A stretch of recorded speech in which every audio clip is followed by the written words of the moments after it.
नमस्कार and a warm welcome to the Voice of Common Man News Hindi and English. हमारे channel के chief editor Sameer Qureshi के साथ आइए रुक करें इस वक्त की खास खबर क्यों। कुठे 15 लाखाबद्दल बोलणारे 1500 वर आलेले आहेत. तो निर्णय झाला पण अदानीला काहीतरी मोठं दिलेलं आहे. कुठे टोल टोल 50 रुपये रद्द केला पण त्यात 50 रुपयाच्या टोलमध्ये 50,000 एकर किंवा जास्ती देशभरात असेल पण 50,000 कोटीचा फायदा हा अदानी समोरला होता. आणि त्या धक्क्यातून अजून कोणी बाहेर आलेलं नाही आहे. तो लढा अजून सुरू आहे. मुंबईचा लढा सुरू आहे, महाराष्ट्राचा लढा सुरू आहे. त्याचसोबत आज बातमी जी पाहिली आपण 3 महत्त्वाच्या जागा मुंबईतल्या साहेबांनी आर्थिक नियोजन आणि सगळ्या आमच्या सहकाऱ्यांनी आर्थिक नियोजन केलं. वेगळ्या वेगळ्या महापौरांनी ती आर्थिक घडी बसवली आणि मुंबईकरांना सेवा देत असताना ही सेवा अनेक प्रॉफिट मार्केटच्या समोर असेल. दुसरं म्हणजे पाण्याची असेल, विजेची असेल, रस्त्यांची असेल, बीएसटीची असेल, power receiving station, primary health care centre असेल, मेडिकल कॉलेज असेल, शाळा असेल, हे सगळं करत करत खर्च कुठेही मुंबईकरांना लागला नाही. टॅक्स कुठे नाही वाढवला. 3 गोष्टी आता 500 लिलाव करणार मुंबईकरांना सेवा देत असताना ती सेवा अनेक तरी देखील असेल. 92,000 करोड पाण्याची असेल, विजेची असेल, रस्त्यांची असेल, पार्क्सची असेल, प्रायमरी हेल्थ केअर सेंटर असेल, मेडिकल कॉलेज असेल, शाळा असेल, हे सगळं करत करत खर्च कुठेही मुंबईकरांवर लादला नाही. टॅक्स कुठे नाही वाढवले. उलट 500 स्क्वेअर फुटापर्यंतचा जो प्रॉपर्टी टॅक्स होता तो माफ केला आणि तरी देखील आम्ही सरप्लस 92,000 क्रोर्स 92,000 कोटीचा सरप्लस बांधू शकलो या मुंबई महानगरपालिकेत. गेल्या 2 वर्षात आपण पाहतोय एकनाथ शिंदे जे घटनाबाह्य मुख्यमंत्री आहेत, कॉन्ट्रॅक्टर मंत्री आहेत आणि नगरविकास खातं देखील त्यांच्याकडे आहे. मुंबई महानगरपालिकेत कोणी निवडून आलेलं नाही, प्रशासक आहेत. ह्या लोकांनी मिळून मुंबई लुटलेली आहे. महाराष्ट्र तर लुटलाच आहे पण मुंबई जी आपल्याला वाटत होतं की 92,000 कोटीचा सरप्लस आहे तो आता जवळपास 1.5 ते 2 लाख कोटीच्या डेफिसिटमध्ये गेलाय, कमिटेड लायबिलिटीमध्ये गेलाय. आणि हे आम्ही गेले 2 वर्ष बोलतो. बरं हे काही काम झालेलं कुठेही दिसत नाहीये. एक रस्ता दाखवा, एक काम दाखवा मला की जिथे कॉन्ट्रॅक्टरला पैसे दिलेत आणि ते काम पूर्ण झालेलं आहे. कुठेही झालं नाहीये. मागच्या वर्षीचा रस्त्याचा घोटाळा असेल, या वर्षीचा रस्त्याचा घोटाळा असेल, सॅनिटरी पॅड वेंडिंग मशीनचा घोटाळा असेल, स्ट्रीट फर्निचरचा घोटाळा असेल, अनेक घोटाळे आम्ही रस्त्या लोकांसमोर आणलेले आहेत, आपल्याच माध्यमातून आणलेले आहेत. पण आता आपण पाहतोय की कुठे ना कुठेतरी या घोटाळ्यातून पैसे काढून झालेत, खोके भरलेले आहेत, खिशे भरलेले आहेत स्वतःचे. आणि आता मग काय करायचं तर महापालिकेच्या ज्या जागा आहेत त्याचा लिलाव करायचा. छत्रपती शिवाजी महाराज मंडई जिथे आमचे मासे विक्रेते बसायचे ती आता लिलावात काढलेली आहे. वरळीतला ॲस्फॉल्ट प्लांट आहे आणि मलबार हिल इथे BSTचं जे पॉवर रिसिव्हिंग स्टेशन आहे ते. म्हणजे एकंदर जर आपण पाहायला गेलं तर आज मुंबईमध्ये जसं पियुष गोयल साहेब आहेत ज्यांना प्रचारात कुठे मासे दिसले की नाकावर रुमाल लावायला लागतो, त्यांच्यासाठी आणि त्यांच्यासारख्या लोकांसाठी मासे विक्रेत्यांना जागा एकनाथ शिंदे सोडत नाही आहेत. त्यांची जागा देखील विकून कदाचित अदानीच्या घशात घालणार आहेत. जो ॲस्फॉल्ट प्लांट महत्त्वाचा आहे, ॲस्फॉल्ट प्लांट वरळीसाठी असेल, मुंबईसाठी असेल, महाराष्ट्रासाठी असेल, ती जागा देखील मौक्याची जागा आहे, मोठी जागा आहे. माझी तर मागणी हीच राहील की तिथे सरकारी कर्मचारी असतील, रिटायर्ड पोलीस असतील किंवा मग महापालिकेचे कर्मचारी असतील त्यांना घरं बांधून द्या. पण ती जागा देखील लिलावात काढलेली आहे. मलबार हिलचं पॉवर स्टेशन लिलावात काढलेलं आहे. एकंदर आता राहिलं आहे काय लिलावात काढण्याचं तर हे भाजपवाले आणि एकनाथ शिंदे कदाचित आपलं हुतात्मा स्मारक देखील लिलाव करतील त्याचा किंवा तिथे पण अदानीचा ए लावतील किंवा गुजरातचा जी लावतील. गोष्ट अशी आहे की हे सगळं जे चाललेलं आहे त्याला आम्ही विरोध तर करत आहोतच. पण एक सांगतो तुम्हाला, हा लिलाव जो कोणी याच्यात येईल लिलावामध्ये बिडिंगसाठी येईल, आमचं सरकार पुढच्या 3 आठवड्यात येत आहे आणि सरकार आल्यानंतर हा लिलाव फक्त रद्द नाही करणार तर ह्याच्यात क्रिमिनल इन्व्हेस्टिगेशन आम्ही करू. जे कोणी लिलावात येतील की तुम्ही किती पैसे आणि खोके एकनाथ शिंदेंना दिलेले आहेत आणि त्यांच्या सरकारला दिलेले आहेत. कारण हे मुंबई विकण्याचं काम आहे, महापालिका विकण्याचं काम आहे. आणि एकंदर मुंबई महानगरपालिका असेल, पुणे महानगरपालिका असेल, ठाणे, नाशिक, सोलापूर, कोल्हापूर जिथे जिथे आपण पाहतोय प्रशासक आहेत, जिथे निवडून आलेले कोणी लोकप्रतिनिधी नाही आहेत, तिथे अशा लिलावाचा अधिकार प्रशासकांना दिला कोणी हा पहिला प्रश्न उपस्थित होतो. ह्याचं उत्तर एकच आहे, घटनाबाह्य मुख्यमंत्री, कॉन्ट्रॅक्टर मंत्री एकनाथ शिंदे.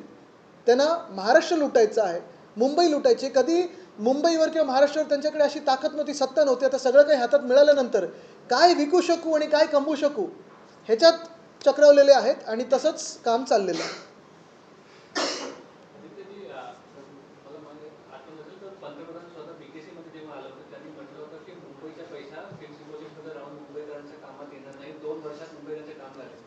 मला वाटतं त्यांचं आर्थिक नियोजन, आता आपण पहा डिमॉनिटायझेशनसारखं त्यांचं आर्थिक नियोजन असतं. मुंबईकरांचा पैसा कुठेही आम्ही टोल टॅक्स वाढवला नाही, गडकरी साहेब जसं त्यांच्या खात्यातून वाढवतात, कुठेही आम्ही टोल लागूच केला नाही, टॅक्स वाढवला नाही, आणि तरी देखील कामं करत पैशाचं नियोजन केलं. जनतेला प्रत्येक पैसा बजेटमध्ये रिफ्लेक्ट होताना दिसला. प्रत्येक पैसा जो फिक्स्ड डिपॉझिटमधला होता तो आपण पाहतोय. गोरेगाव मुलुंड लिंक रोड असेल, कोस्टल रोड असेल जो आम्ही केलेला आहे, सिवेज ट्रीटमेंट प्लांट असेल, अनेक गोष्टींसाठी तिथे आपण प्रस्तावित केलं तो दिसत होतं. PM केअर फंडासारखं आम्ही नियोजन नव्हतं केलं.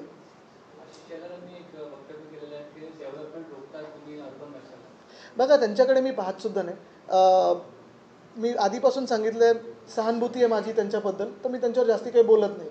पण एक नक्की आहे, आपण आज पाहतोय जी परिस्थिती आलेली आहे, मासे विक्रेते ह्यांना मुंबईत नको आहेत. भाजप असेल, पियुष गोयल साहेबांसारखे लोक असतील, किंवा मग एकनाथ शिंदे असतील, छत्रपती शिवाजी महाराज मंडई इथून का मासे विक्रेत्यांना काढताय तुम्ही?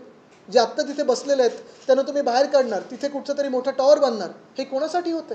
आणि जर हे झालं तर पुढचं पाऊल हेच आहे की हे कोळीवाड्यांमध्ये पण घुसणार, आणि ते कोळीवाडे देखील क्लस्टर करून अदानी किंवा त्यांच्या आवडत्या बिल्डर कॉन्ट्रॅक्टरच्या घशात घालतील. मग मुंबईत आपण पाहतोय, वर्सोवत असेल, धारावीतला कोळीवाडा तो पकडलाय की नाही पकडला अजून उत्तर आलेलं नाही आहे. तो घेणारच धारावीमध्ये. वरळीत आहे, वांद्र्यात आहे, जुहूमध्ये आहे, कोलाब्यात आहे. हे सगळे कोळीवाडे हळूहळू हे लोक खातील. भाजप आणि एकनाथ शिंदे त्यांच्या आवडत्या कॉन्ट्रॅक्टर आणि दलालांच्या घशात घालतील.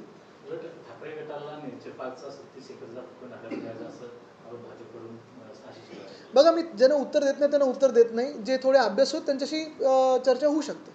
निवडणूक घोषित झाली त्याच दिवशी बरोबर 359 GR आहेत हे जारी केले होते. त्यातील 112 GR आणि टेंडर रद्द करण्यात आले सरकारकडून. आता मला वाटतं एक आता आचारसंहितेत कोणाला काय परवानगी हे आम्हाला इलेक्शन कमिशनरने सांगावं. कारण अजूनही काही काही ठिकाणी यांचे बॅनर गेट लागलेले आहेत, होर्डिंग लागलेले आहेत, रेल्वेमध्ये स्वच्छ भारतच्या ॲड चालू आहेत. तर हे इलेक्शन कमिशनने सांगावं की फ्री अँड फेअर जे बोलत आहेत तर तसं करणार आहेत की नाही. GR काढायची म्हणजे निवडणूक घोषित झाल्यावर GR काढायची घाई हेच आहे ना. मी तुम्हाला सांगतो हे सगळे विषय महत्त्वाचे आहेत. पण आज मी तुम्हाला परत एकाच विषयावर आणीन. जशी आपली मुंबई लुटली जाते, मला वाटतं जातपात धर्म बाजूला ठेवून, राजकीय जे काही आपण मतदान करत आलो आहे, विचारधारा ते बाजूला ठेवून, मुंबईत आपल्याला स्वाभिमानाने जगायचं असेल तर आपल्याला ह्या एकनाथ शिंदे आणि भाजपच्या विरोधात लढायलाच लागेल. नाही तर ही मुंबई अशी नाही तर तशी ते गुजरातच्या घशात घालत आहेत. आपण पहा, ऑलरेडी जर मासे विक्रेते ह्यांना नको असतील तर मग कोणाची मुंबई राहिली? जर ह्यांना कोळीवाडे क्लस्टर किंवा स्लमसारखं डेव्हलप करायचे असतील तर कोणाची मुंबई राहिली? जर ह्यांना छत्रपती शिवाजी महाराज मंडई असेल, आपला ॲस्फॉल्टचा प्लांट असेल, आपलं पॉवर स्टेशन असेल, हे प्रायव्हेट बिल्डर्सच्या घशात घालायचं असेल तर कोणाची मुंबई राहिली? फुकटात 1080 एकर जर ह्यांना अदानीच्या घशात घालायचे असतील तर कोणाची मुंबई राहिली? मग मुंबईचा आवाज आणि मुंबईच्या आपल्या माणसाचा आवाज हा राहणार की नाही राहणार, की असंच तुम्ही शांत होऊन जाणार, हे तुम्हाला ठरवायचं. जे कोणी माझा लढा ह्या मुंबईच्या जे विकायला काढले, मुंबईचा लिलाव जो होते, लिलाव पण नाही, फुकटात मुंबई दिली जाते, तो माझा प्रतिस्पर्धी आणि त्याच्या विरोधात मी लढणार. मी बघतच नाहीये. मी एकच बघत आहे की माझा लढा आणि उद्धव बाळासाहेब ठाकरे, शिवसेना उद्धव बाळासाहेब ठाकरे ह्या पक्षाचा लढा, जे महाराष्ट्राच्या स्वाभिमानावर येतात, महाराष्ट्राच्या अस्मितेवर येतात, महाराष्ट्राची लूट करत आहेत, इकडच्या तरुणांना बेरोजगार करून सोडत आहेत, इकडून रोजगार दुसऱ्या राज्यात नेतात, त्यांच्या विरोधात आहे आणि त्याच्या विरोधात लढत राहू. एक वेगळा प्रश्न आहे. 5 दिवसापूर्वी मुंबईतील मालाडमध्ये एका मराठी तरुण मुलाचा झुंडबळी गेला, त्याच्या आई वडिलांना देखील मारहाण झाली. मात्र कोणत्याही राजकीय पक्षाकडून अजून त्या संदर्भात काही बोललं जात नाही किंवा आपण माझं त्या दिवशी वक्तव्य पाहिलं नसेल. हे भाजपकरण होतं महाराष्ट्राचं. कधीही महाराष्ट्रात अशी संस्कृती नव्हती. हे भाजपकरण चाललेलं आहे. हे मॉब लिंचिंग वगैरे भाजपच्याच डोक्यात असतं. कायदा सुव्यवस्थेची परिस्थिती एवढी बेकार कधीही नव्हती झाली, आणि त्यासाठी एकच व्यक्ती जबाबदार आहेत, एकनाथ शिंदे. कारण त्यांच्या राजवटीत आपण पाहतोय ही परिस्थिती ढासळत चाललेली आहे. क्या आपने मॉब लिंचिंग की बात की, वही हम यूपी का केस है क्या, बहराइच का केस है, वहाँ पे भी सेम केस हो रहा है आज जो है एनकाउंटर भी हुआ है वहाँ पे, उसके लेकर मैं आपको फिर एक बार आपका ध्यान आकर्षित करना चाहता हूँ मुंबई की जो लूट हो रही है उसके ऊपर.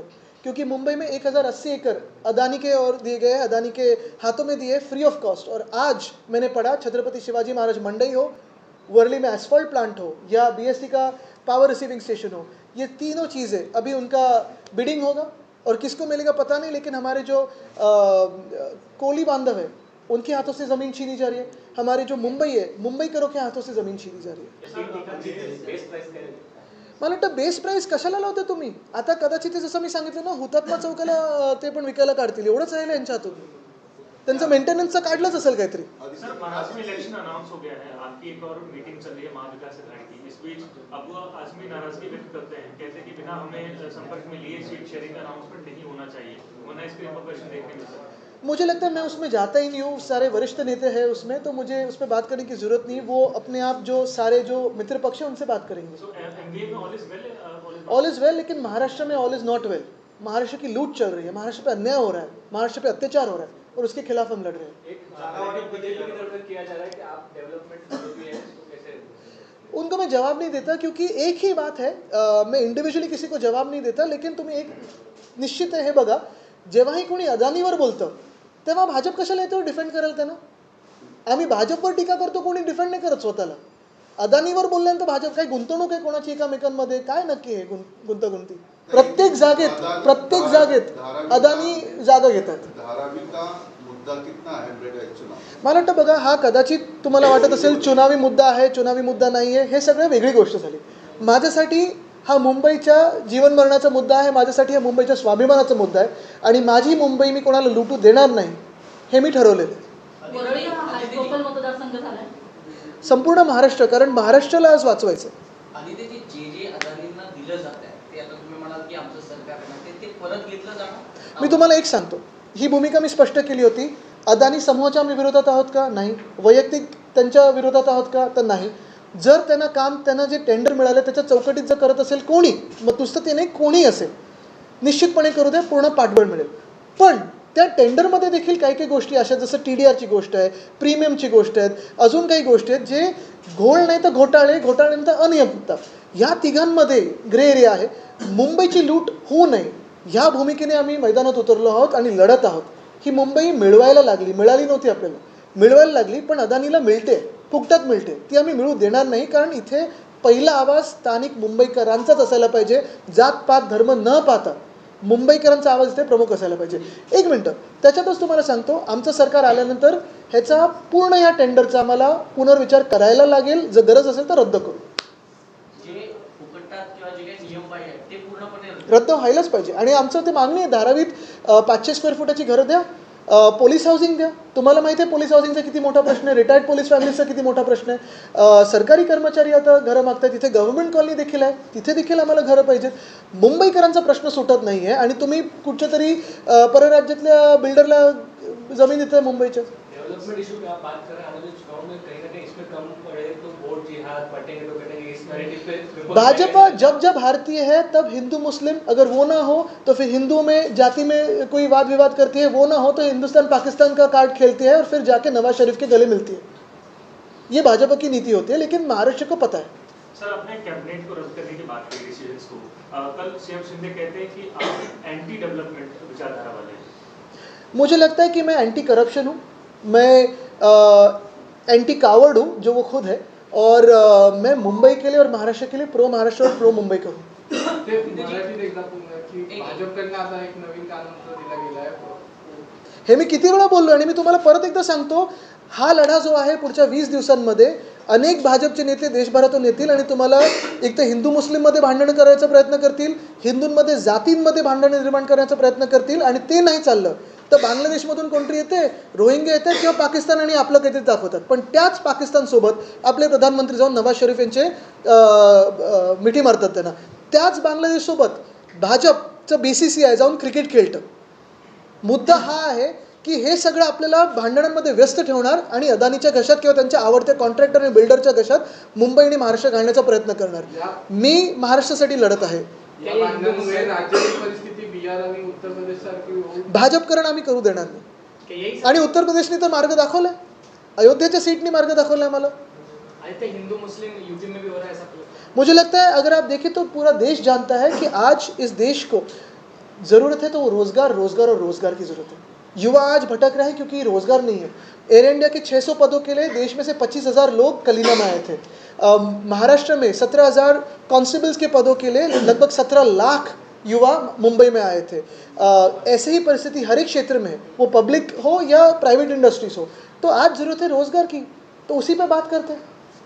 सर आशिष शेलार असं म्हणतात ते अदानी समूहाला जर 180 जागा दिल्यासाठी एकाही डॉक्युमेंटमध्ये जर महायुतीचं जर नाव असेल तर मी राजकारण सोडेल, नाहीतर मग आदित्य ठाकरे यांनी संन्यास घ्यावा. मी पहिलंच सांगितलं खूप सहानुभूती आहे मला त्यांच्याबद्दल. मी कधी काही बोलत नाही, कारण त्यांची भाजपमधलीच परिस्थिती अशी झालेली आहे. तर काही मला म्हणायचं नाही, त्यांना म्हणू दे.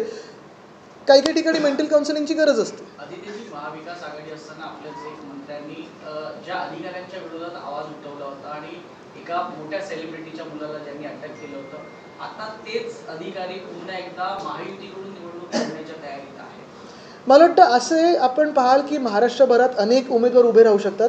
एकच महत्त्वाचं आहे की जी काही त्यांची ती महाझुटी आहे ही महाराष्ट्र लुटायला निघालेली आहे.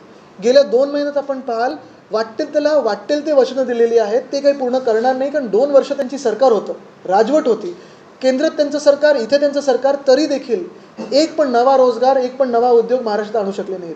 अनेक मंडळं बनवलीत, पण एकासुद्धा व्यक्तीला, मी समाज आणि जात आणि धर्म पाहतच नाही, मी व्यक्तीला सांगतोय, न्याय देऊ शकलेले नाही आहेत. एकासुद्धा शहरामध्ये एक तरी रस्ता ह्यांनी पूर्ण केलेला दाखवा. एक तरी गावामध्ये शेतकरी आत्महत्याने थांबवलेली मला सांगा. कुठे न्याय दिला या लोकांनी? 2 आठवड्यांमध्ये जे काही त्यांनी धुरळा उडवायचा प्रयत्न केलाय तो होणार नाही. लोकांना माहिती आहे. अदानीसाठी धारावीमध्ये एक बाहेरून उमेदवार आणतात असं तुम्हाला वाटतं? IRS अधिकारी मी आज विषय माझ्या ह्या 3 गोष्टींवर निगडीत ठेवतोय. अदानीचं बरोबर आहे, पण आज कालचं अदानीचं होतं, आजचं पण अदानीचं आहे. पण मी तुम्हाला सांगतो उद्या मुंबईचं राहणार. म्हणूनच धारावी अदानीसाठी जो एखादा उमेदवार आणतायत आयात करतायत. घोषित तर होऊ द्या. जय हिंद, जय महाराष्ट्र. समीर.